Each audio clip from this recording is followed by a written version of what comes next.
Lors des expérimentations, la question de la restitution des résultats obtenus s'est naturellement posée. Dans un premier temps, pour mettre en évidence la différence entre faire et apprendre.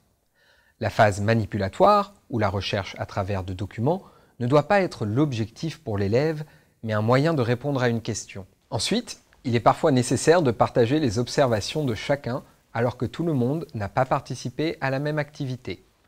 Ce besoin se produit particulièrement lorsque les élèves ont travaillé par groupe, lorsque par exemple on choisit de laisser les élèves tester le protocole expérimental qu'ils ont élaboré. Alors les différents groupes ne font pas la même expérimentation et il est nécessaire de trouver le meilleur moyen pour que tous puissent en profiter. On se retrouve dans cette même organisation lorsqu'on accepte l'idée que tous les élèves ne fassent pas la même chose au même moment.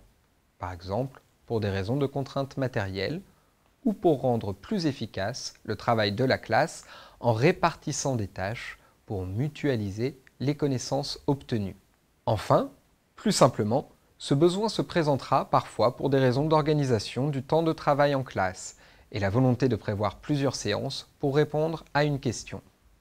Il est alors nécessaire de trouver un moyen, non seulement de restituer les observations, mais aussi de garder une trace fidèle à la recherche.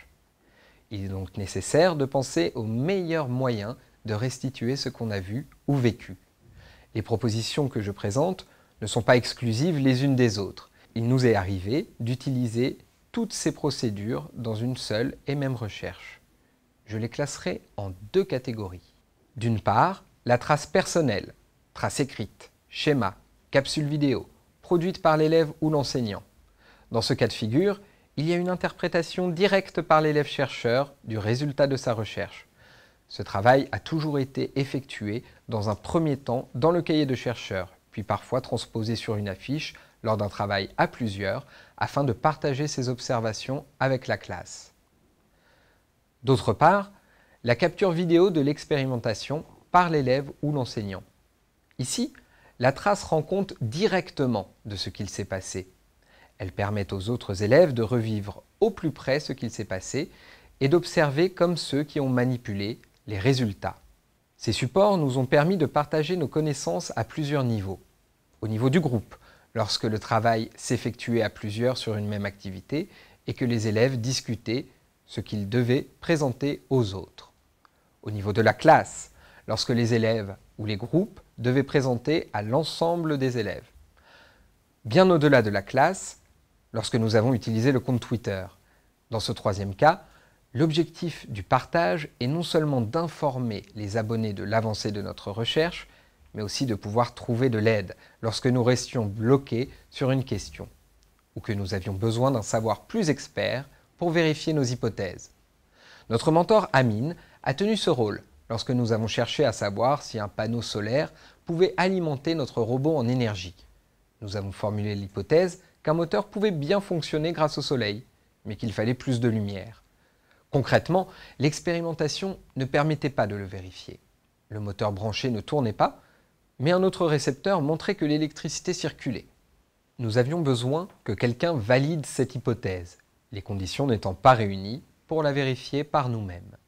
Cette communication active de la recherche nous a permis de dialoguer régulièrement avec Amine, notre mentor, qui a pu valider notre progression.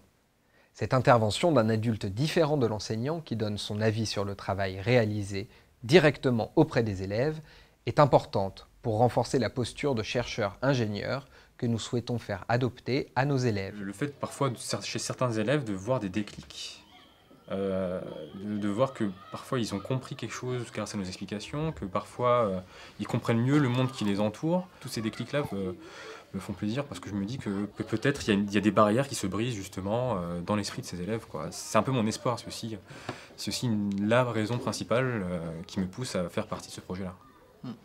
C'est d'autant plus vrai dans des quartiers comme celui où se trouve cette école. C'est une école donc en réseau d'éducation prioritaire. Toutes ces sensibilisations-là, elles leur ouvrent des portes.